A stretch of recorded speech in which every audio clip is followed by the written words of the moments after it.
Le estaba explicando al pueblo de Israel y en un momento le da a entender algo. Hechos de los Apóstoles, capítulo 7, versículo 39, dice así: en el nombre del Padre, y del Hijo, y del Espíritu Santo. Amén. Al cual nuestros padres no quisieron obedecer, sino que le desecharon, y en sus corazones se volvieron a Egipto. Vuelvo a leértelo. Al cual nuestros padres no quisieron obedecer, sino que le desecharon, y en sus corazones se volvieron a Egipto. Esteban le estaba diciendo que la culpa de que ellos no aceptaran a Cristo y que no supieran quién era el Hijo de Dios venía del lado de sus padres. Pero dice que los padres hicieron tres cosas para que en esos momentos los hijos no pudieran entender ni aceptar a Cristo. Primero le dijeron, no obedecieron. Segundo le dijeron, lo desecharon. Y tercero, se volvieron a Egipto, se volvieron al pecado. Ahora, para que nuestra casa esté desordenada, y quizás vamos a empezar a ponerlo por culpa de nuestros padres, es porque no obedecieron a Dios, lo desecharon a Dios y se volvieron al pecado. Ahora, ¿por qué nuestros padres quizás no obedecieron a Dios? Si nosotros estábamos hablando de que la Biblia tiene más de 2000 años, ¿sí? Entonces quiere decir que ellos también fueron predicadores. Quiere decir que en algún momento alguien le habló del Evangelio. Ahora, ¿qué había en los corazones de nuestros padres que no le obedecieron al llamado? ¿Y qué hubo dentro del corazón de nuestros padres que lo desecharon al consejo de Dios? Porque no solamente no le obedecieron, sino que lo desecharon. Y no solamente lo desecharon, sino que se volvieron al pecado. Ahora, nosotros podemos llegar a justificar, algunos sí, algunos no, a nuestros padres. Yo siempre cuento esto para que las personas puedan entender en Cristo Jesús que la mentira no entra en el Evangelio porque daña a las generaciones. A mí me dañaron cuando yo era chico porque mi mamá murió a los 8 años, cuando yo tenía 8 años. No tuvieron la mejor idea que decirme que mi mamá era una estrella y que me miraba desde el cielo. Imagine yo, un niño creyendo que mi mamá era una estrella. ¿Qué iba a pasar más adelante? Yo me iba a dar cuenta que mi mamá no era ninguna estrella. Cuando yo iba a la escuela me enseñaban que eran las estrellas. Entonces me di cuenta de que me mintieron. Y quizás para alguien no hubiese sido tan grave, pero para mí fue grave. Porque me dijeron, entonces yo estuve todo este tiempo creyendo que mi mamá me miraba, y mi mamá no me miraba. Y quizás yo seleccionaba una estrella en el cielo para decir, mirá vos, esa debe ser mi mamá, porque brilla más, porque es más linda, porque está al lado de la luna, y elegía Lucero, quizás. Pero era mentira, no era mi mamá. Mi mamá no creyó en Cristo y mi mamá está en el infierno. Y yo decía, ¿no era más lindo decirme así? ¿No era más lindo decirme la verdad y decirme mi papá, sentado al lado mío o al frente mío, decirme, hijo, tu mamá se fue? Tu mamá porque nosotros fuimos desobedientes, porque no escuchamos el consejo de Dios, porque lo desechamos, y era más lindo mantenernos en nuestra virtud, que era una virtud humana.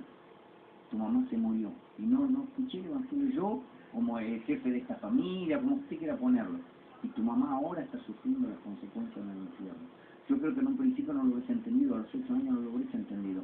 Pero esa verdad que me hubiesen dicho se hubiese quedado en mi corazón, y cuando yo crecí hubiese sabido la verdad. Y quizá hubiese conocido el Evangelio mucho antes y estaría predicando muchísimo antes.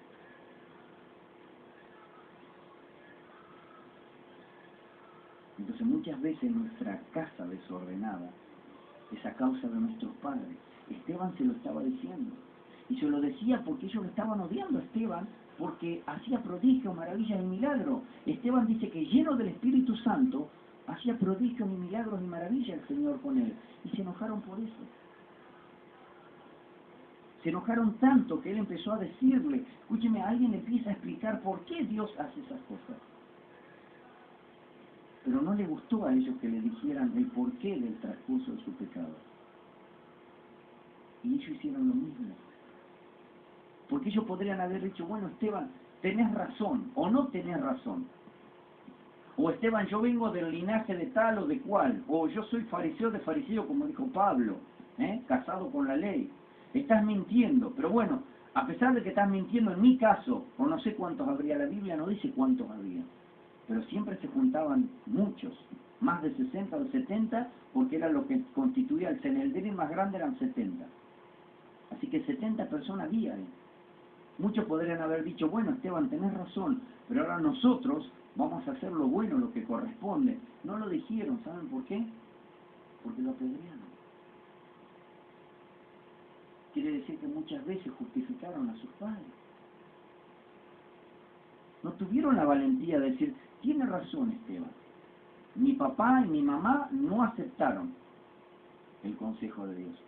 Dentro de mis antepasados están estos que murieron. ¿Pues sabe cuál fue la desobediencia de estos hombres?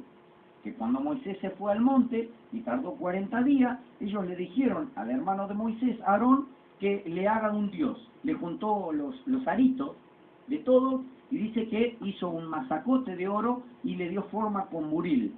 Hicieron un becerro de oro. Y todos siguieron a ese becerro. Ese fue el pecado de su papá. Primero que ni siquiera Dios se habrá sentido más enojado porque ni siquiera sabían hacer un dios pagano. Porque el dios pagano no se le daba forma con un martillo y un cincel. Se colaba el oro y se tiraba varias veces hasta que tomase una forma. Y cuando se tomaba una forma, esa era la forma del dios. O sea, se sentía más enojado Dios. Ni siquiera para pecar servían. Porque se hicieron ellos el mismo Dios. Y no se hacía así. O sea, que ni para paganos servían. Y algo mucho, pero mucho peor todavía. Fíjese el versículo 41.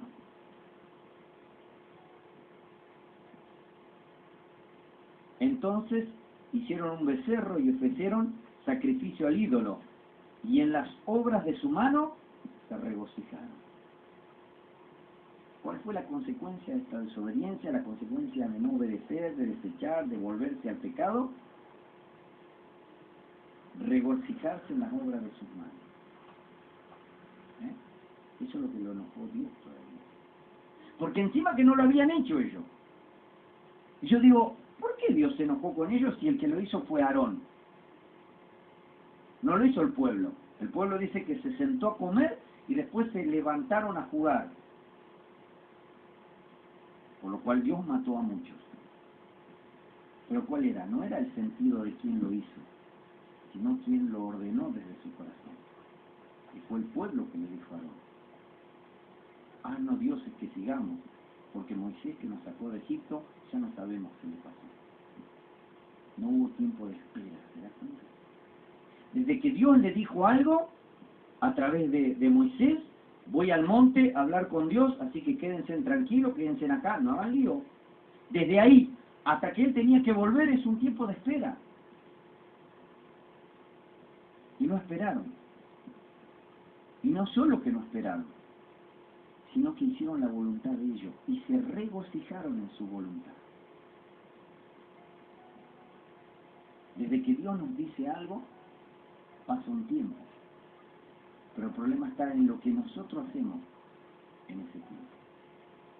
O aceleramos el tiempo o nos vamos moviendo dependiendo de nuestra voluntad. Nos regocijamos de lo que hicimos en ese tiempo o comprendemos que es el tiempo de Dios. Yo decía, si la casa de los padres de estos hombres estaban desordenadas, o sea, los padres habían pecado, por así decirlo, para irse en contra del Señor. Y Esteban le estaba diciendo cuál era la solución, porque le estaba diciendo que él lo hacía por el Espíritu. Yo digo, ¿cómo ellos pudieron hacer exactamente lo mismo que sus padres? Porque después de haberlo escuchado a Esteban, dice que crujían los dientes contra Esteban y fueron y lo mataron. Encima ahí estaba Pablo y la ropa de los que lo mataron estaban a los pies de Pablo, consintiéndose a Pablo la muerte de Esteban. Pero yo digo, después de haberlo matado, porque es muy difícil matar a un hombre primeramente, mucho más a piedrazo, aunque estaban acostumbrados, pero yo digo, ¿cómo pudieron matar a un hombre que mientras lo estaban matando, ese hombre le estaba diciendo, veo los cielos abiertos y al Hijo de Dios sentado a la diestra del Padre? y que encima mientras lo estaban matando le dice, no le tengas en cuenta este pecado, como le dijo Jesús. Digo, otra vez de nuevo terminaron exactamente igual que sus padres. ¿En qué se regocijaron? En la obra de sus manos. En haber matado a un hombre que les estaba diciendo cuál era el consejo exacto para ellos. ¿Sabe cómo matamos al consejo de Dios? Cuando nosotros después hacemos lo que queremos. Cuando escuchamos el consejo de Dios. Pero en realidad no seguimos el consejo de Dios. Y hacemos como bien nos parece a nosotros. Exactamente igual. Nos volvemos igual que nuestros padres. No haciéndole caso. Y encima regocijándonos en lo que nosotros hacemos. Si nos sale bien, bien está. ¿Viste que era como yo dije? ¿Viste que las cosas van a salir bien cuando yo las diga? ¿Viste que el consejo hay que tomarlo, pero hay que saber hacerlo y modificarlo a este tiempo? ¿Viste que muchas veces nosotros le pedimos, pero no está? Bueno, entonces, ¿qué es lo que vamos a hacer? Y bueno, ahora vamos a hacer lo que nosotros podemos, porque ya pedimos y no pasó nada. Yo creo que muchas veces está ahí el error y nuestra casa sigue desordenada. Nuestro corazón sigue desordenado. Y no podemos pedirle nada a Dios. Y ahí es cuando nosotros caemos en esto, en decir, ¿Dios no estará escuchando realmente? ¿Habrá pasado algo en nuestra oración? A ver, yo fui a la iglesia. ¿Ahora tiene que pasar algo? ¿No le pasó a usted que fue a la iglesia para que pase algo? Y muchas veces no pasó. ¿Sabe cuántas veces no pasó? ¿No? ¿Sabe cuántas veces nos pasó a Marisol y a mí? Hasta que, sin saber nosotros, y quizás sin darnos cuenta, pero sí santificándonos, esperamos el tiempo de Dios. Y después Dios empezó a hablar. Y es tan lindo cuando Dios te habla, y es tan lindo cuando lo que Dios te habla se cumple. Y es tan hermoso cuando te dice alguien, mirá, de parte de Dios te digo así. Y vos te vas medio más de lo mismo. Pero después Dios te muestra de que no es más de lo mismo. De hecho, usted está sentado en la silla que vinieron de San Bernardo y que la hermana no sabía nada, sino la hermana le habló a Dios y le dijo, hablarle a tu hermana y decirle que me dijo que te bendiga. Y esa silla que está hoy ahí vinieron de San Bernardo. Y un día antes Dios nos había hablado, dijo Dios de que ya dio la orden, ya no pida más, sino agradecer. Pero todo eso que tuvimos que hacer, esperar. Y en esa espera también nos equivocamos nosotros. También no supimos qué hacer, también no sabíamos para dónde correr, también nosotros no sabemos, pero se puede, no se puede, lo hacemos, no lo hacemos. Ahora, el hecho es cómo hace usted para saber si Dios lo escucha. Mire, quiero que busque Segunda de Reyes capítulo 20. Ayúdalos, por favor, más.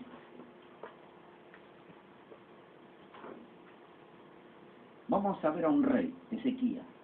Vamos a ver qué pasó con este rey.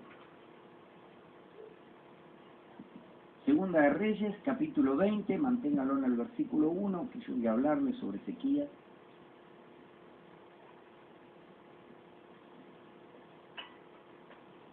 ¿Sabe por qué busqué muy atrás? Para que usted comprenda también a estos hombres que mataron a Esteban. Yo digo, ¿por qué? Ninguno se acordó en aquel entonces de lo que le había pasado a este rey.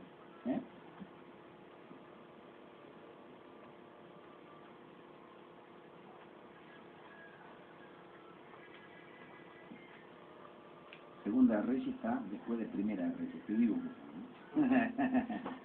Sí, ya. 21, mantenieron el 21. Vamos a hablar de un rey, de Ezequías. Ahora, Ezequías dice que había sido obediente ante los ojos de Dios. Dice que él había volteado todos los altares, dice que estuvo en la voluntad del Padre, dice que había hecho las cosas bien. Pero, ¿sabe qué? El miedo pudo más con él. Cuando se le presenta un rey de un poquito más abajo, el rey de Asiria, le envía una comitiva diciéndole, dijo el rey de Asiria, que te rindas, porque va a venir y te va a conquistar. Y este rey, en vez de ir y consultar a Jehová, primeramente sacó el oro de la puerta de la casa de Dios. No cualquier oro, sino el oro de la puerta de la casa de Dios. Lo juntó, no sé cómo lo habrá chatado, lo habrá dado, y se lo mandó al rey de Asiria. Pero como todo mentiroso, el rey de Asiria representa al diablo, le dijo que no, a pesar de lo que había pagado, iba a ir a conquistarlo. Y ahí recién se acordó este rey y fue consultó a Jehová. Y los que mandaron sin darse cuenta insultaron a Dios. Y cuando fue a consultar a Jehová, le dijo, yo ya escuché todos los insultos. Para hacerle claro, en una noche el ángel de Jehová mató a 18.000 del campamento de los asirios. Pero quedó eso. Y Dios dijo, yo no me olvido de eso. No me olvido que vos no viniste primeramente a mí, sino que sacaste el oro de mi puerta y se lo diste a ellos. Entonces, como todo ser humano, este rey se enfermó. Pero así todo, habiéndose enfermado, Dios le dice, a pesar de todo, vos sos el rey que estás puesto por encima de mi pueblo. Así que le advirtió, y ahí es donde viene esta advertencia que vamos a leer en 20, versículo 1 en adelante. Y dice así, en aquellos días Ezequías cayó enfermo de muerte, y vino a él el profeta Isaías, hijo de Amós, y le dijo, Jehová dice así, ordena tu casa, porque morirás y no vivirás. ¿Qué le dijo Dios a este rey? ¿Por qué? Porque si no. Porque morirás y no vivirás, le dijo. Ahora, si nosotros leemos esta partecita suelta, digamos, qué malo que es Dios. ¿Cómo va a ir y le va a decir, aparte va a usar un profeta para decirle a un rey que ordene su casa que se va a morir? ¿Qué le importa? Si se va a morir no ordeno nada. Me lo dijo Dios, me dijo que no va a vivir, no ordeno nada. ¿Entendés? Dale, vamos, tráeme el último CD de la Mona Jiménez, vamos a darle. Y ya dijo Dios que se va a morir. ¿Para qué ordenar algo? Ya está. ¿Qué le dijo Dios? Ordena tu casa porque morirás y no vivirás. O sea, no hay otra. Vino una palabra dura de advertencia. Te vas a morir, no hay otra, ¿eh? Por más que vos vayas donde vayas, ya está. Ni Hospital San Martín, ni el San Juan de Dios. Fuiste. Dijo Dios que... Pero la posibilidad que tenés de ordenar tu casa, ¿eh? Fíjate con quién va a quedar, fíjate cómo van a hacer, fíjate hacerle un par de comidas y ponérselo en el freezer para 6 meses. Aunque sea 6 meses van a comer. Después, veremos. Dura la palabra de Dios, pero no fue dura, porque ya fue administrado, ya fue advertido este rey. Ya fue dicho, él después de la conquista tendría que haber venido agradecido a Dios y haberle dicho, mirá Señor, perdóname porque sé que yo estuve mal. Y porque yo saqué el oro de donde no correspondía porque tuve miedo, era más grande que yo y tuve miedo. Pero no lo dijo así, se quedó que ya está, consulté a Jehová y yo me imagino, pasarían los sacerdotes y verían la puerta del templo de Dios toda rota, todo lo que estaban ahí, y cada vez se acordarían y bueno, vamos a Dios, pero mira lo que hizo este. Y cada vez pasarían otra vez al otro mío, otra vez, mira, todavía no puso el oro para reponerlo. Y Dios no se olvidó de eso. Pero mire, a pesar de todo eso, Dios le dio una advertencia. Dura, claro que dura, pero cierta. ¿Y qué decía Job? Que Dios le hablaba al hombre. ¿Cuándo? Cuando dormía. Para librarlo de la espada. Y si no le hacía caso, ¿cómo le hablaba? Con enfermedad. Con una enfermedad en su cama. Esa enfermedad es angustiosa larga porque dice que la carne no se veía y los huesos que no se veían ahora se veían. Lleva tiempo en enflaquecer, ¿no? Le sigue hablando todavía y no entiende este terco. Como no entiende, entonces ¿qué le dice? Andate hasta la casa de aquel y decirle que ordene su casa. ¿Por qué? Porque alguien va a venir ahí. Era como que le decía a un presidente, mirá, los papeles, ponelos bien, quemá todo lo que hiciste mal, porque después va a venir la investigación y allá fuiste. Es lo mismo que si Dios lo manda a usted a decirle a la presidenta ahora. Dice Dios de que ordenes tu cuenta porque mañana, Cristina, chao. ¿Eh? Mira, Cristinita, por más que vos estés, ni la cámpora, ni cosas te van a salvar. Viajes. ¿Por qué? Porque hiciste lo malo. ¿Por qué? Porque estaba desordenada tu casa. Ahora ordenar tu gobierno significa. Fíjate quién vas a poner, fíjate que el de Dios te siguió mintiendo, no lo metas a eso, porque va a seguir tu mismo camino, tratar de buscar uno que no conozca, ¿eh? hacete de alguno nuevo, lleva unos morlacos para el sur, porque después nadie se va a acordar del sur, porque te vas a morir, así nomás. Ahora, ¿qué tal si viene Dios y nos dice a nosotros? Ordena tu casa porque el desierto se terminó, hasta acá llegaste. Pero Señor, ¿qué diríamos? Pero Señor, y todavía no vi crecer, no vi mi nieto, todavía no vi mi nieto, todavía no amé tanto, tengo mucho amor en mi corazón para dar. ¿Qué haríamos en esa situación? Vamos a ver qué hizo este rey, vamos a ver un poquito más adelante. Versículo 2, ¿lo tiene? ¿Qué hizo este rey? Entonces él volvió su rostro a la pared y oró a Jehová y dijo: te ruego, oh Jehová, te ruego que hagas memoria de que he andado delante de ti en verdad y con íntegro corazón, y que he hecho las cosas que te agradaban. ¿Y qué hizo? Y lloró Ezequías con gran lloro. ¿Y dio resultado eso que hizo Ezequías? ¿O no? Vamos al versículo 4. Y antes que Isaías saliese hasta la mitad del patio, vino palabra de Jehová a Isaías diciendo: vuelve y di a Ezequías, príncipe de mi pueblo, así ha dicho Jehová, el Dios de David tu padre, yo he oído tu oración y he visto tus lágrimas. Y he aquí que yo te sano. Al tercer día subirás a la casa de Jehová y añadiré a tus días 15 años. Y te libraré a ti y a esta ciudad de mano de Asiria, y ampararé esta ciudad por amor a mí mismo y por amor a David, tu siervo. Gloria a Dios. ¿Qué hizo este rey? Se dio vuelta contra la pared y oró. ¿Y quién le recordó a Dios? Sus promesas. Pero basado de eso, ¿con qué la regó? Con lágrimas. La regó con lágrimas. Y escuche bien, es algo hermoso que Dios le diga a su siervo: volvete de nuevo, y decirle, no solo decirle que la oración llegó, sino que yo lo estaba mirando y yo vi cómo lloró. Que no fueron lagrimitas de cocodrilo, sino que hizo gran lloro, que sintió el peso, que sintió: todavía no terminé de hacer ciertas cosas, todavía no es mi tiempo. Yo creo que por una enfermedad no puede quedarse así. Todavía no es el tiempo de que por algo que puede ser llegar a ser pasajero, se corte mi vida de esta tierra, que me quede sin él.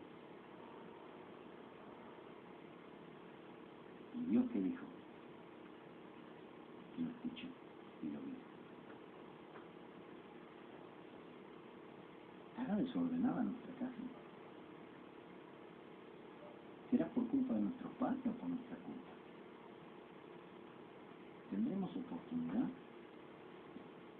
Yo cuando leo estas cosas, ¿sabe qué me acuerdo, hermano querido? Me acuerdo de la chica de 17 años que murió de embarazo. Que yo no creo que esa chica hubiese pensado que ese día iba a morir. No sé si alguien fue y le advirtió: mirá que hoy se termina tu vida.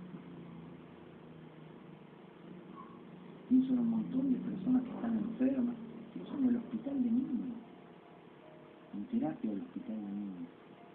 Personitas que todavía ni siquiera empezaron a vivir, y que quizás por el desorden del corazón de sus padres se le termine la vida a ellos. Muchos salen a flote por la misericordia de Dios y le dan gracias a Dios, y algunos atrevidos hasta le dan gracias a otras porquerías, porque tengo compañeros que le agradecen al Gauchito Gil porque le sanó a mi hijo. ¿Cómo se debe sentir Dios cuando hacen eso? Pero hay muchos que no saben eso. Hay muchos que tienen meses, que tienen un año, 5, 3, 2, y que se les termina la vida. Y que los papás lloran, ¡oh!, y se lamentan. Pero ninguno recapacita en su corazón diciendo: ¿por qué estuvo desordenada mi casa?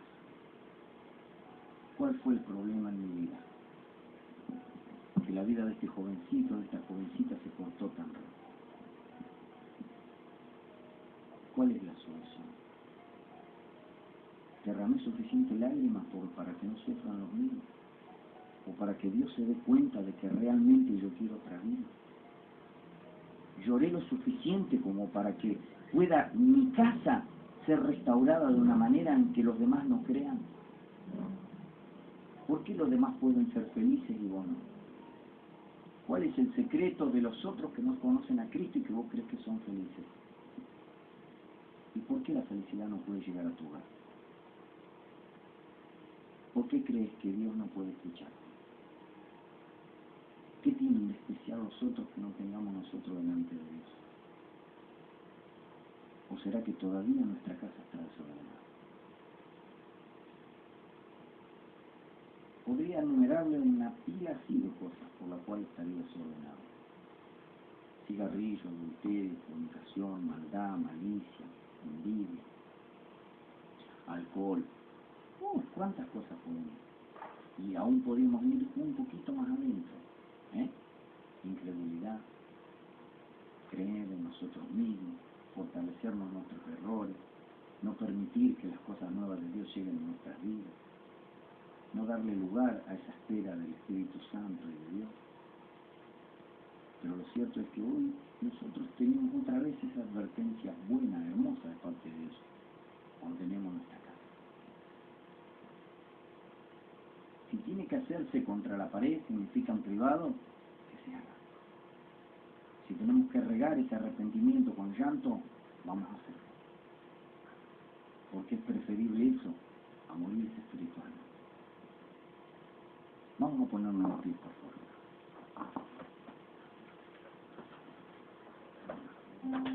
Cierre sus ojos. Si hoy Dios nos está diciendo que ordenemos nuestra casa, vamos a pensar por qué llegó a ese límite Dios. ¿Por qué Dios tiene que usar una palabra tan dura con nosotros? ¿Qué hay de nosotros que no escuchamos la primera advertencia? ¿Qué hay de nosotros que sacamos parte de la casa de Dios, parte de nuestro corazón, para entregarle al enemigo, al que le tenemos miedo? ¿Y cuál es el enemigo en nuestra vida? ¿La soledad es nuestro enemigo? ¿Le entregamos al enemigo parte de lo que Dios nos había dado en nuestro corazón por miedo a la soledad? ¿Cuál es el enemigo que viene a desafiarnos encima en nuestras vidas? La pobreza, el desgano, la falta de una visión, la falta de una esperanza, el creer que lo que vos anhelás en tu corazón no puede llegar, o que vos estás para otra cosa, que Él se olvidó, Dios, de sus promesas, que para vos no hay un pedazo de felicidad, que para vos no hay una constitución de una familia, que vos fuiste desechado de esa promesa de parte de Dios. ¿Por qué Dios hoy nos dice a nosotros, ordenen su casa? Quiero escucharlo contra la pared, dice Dios, en privado. Quiero que ustedes rieguen esa oración con gran llanto. Quiero verlo, quiero ver, a ver, qué hay en los corazones. Una palabra tan dura, pero de cierto, si no le creemos, vamos a morir.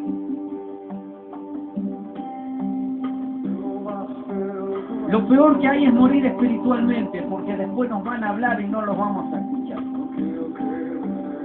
Porque vamos a creer que lo que los hombres nos dicen no viene de parte de Dios cuando fueron escogidos de Dios. La palabra nos dijo hoy temprano, si un mediador muy escogido nos dijera de que hay salvación y redención de parte de Dios, nuestra carne vendrá a ser más blanda que la de los niños.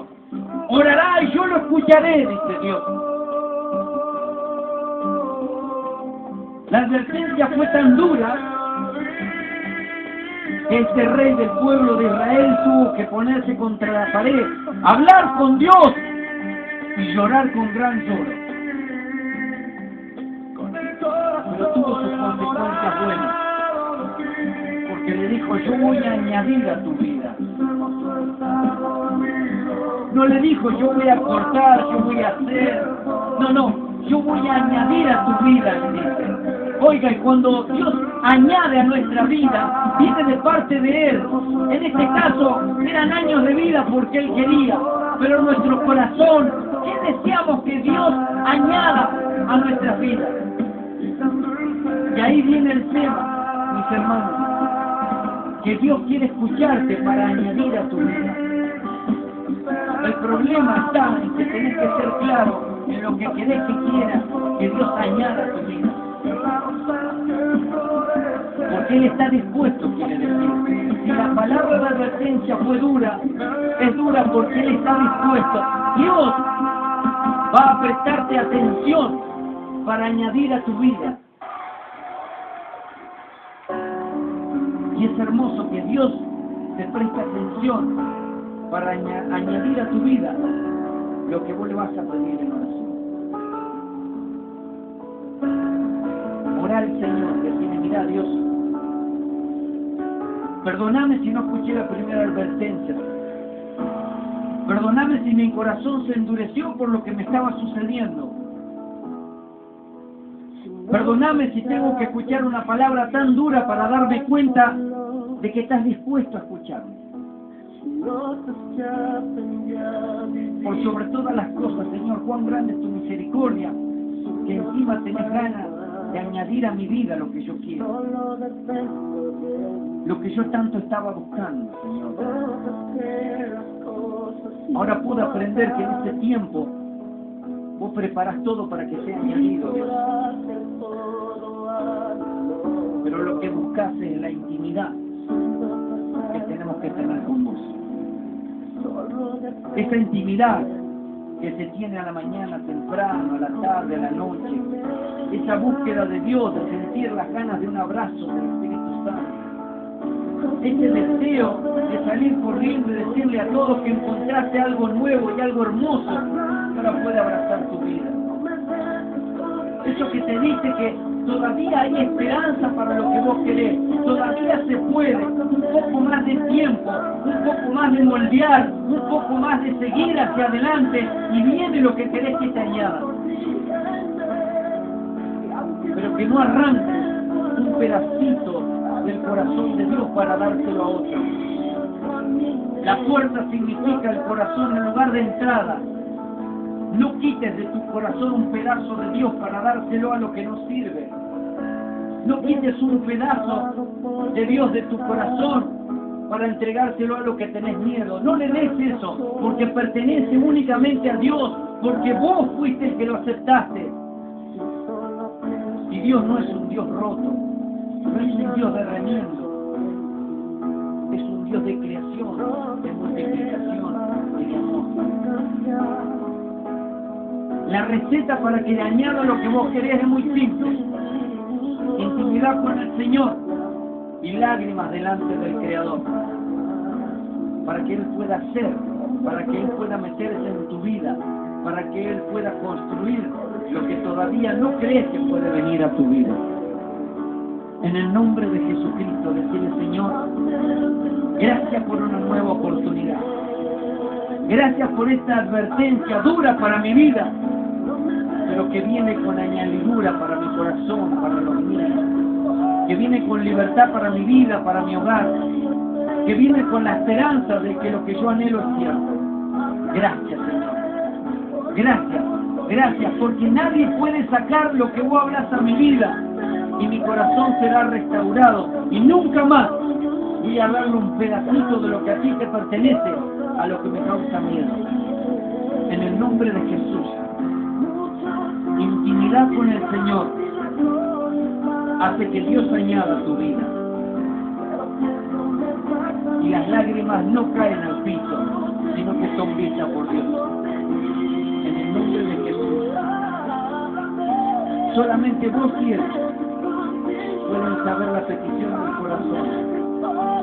Solamente la intimidad con Él puede contestarte el Señor. Únicamente de esta manera puede saber el Señor si es cierto lo que anhelas o solo es por una circunstancia que le pediste. En el nombre de Jesús le damos gracias. Te bendecimos. Honramos.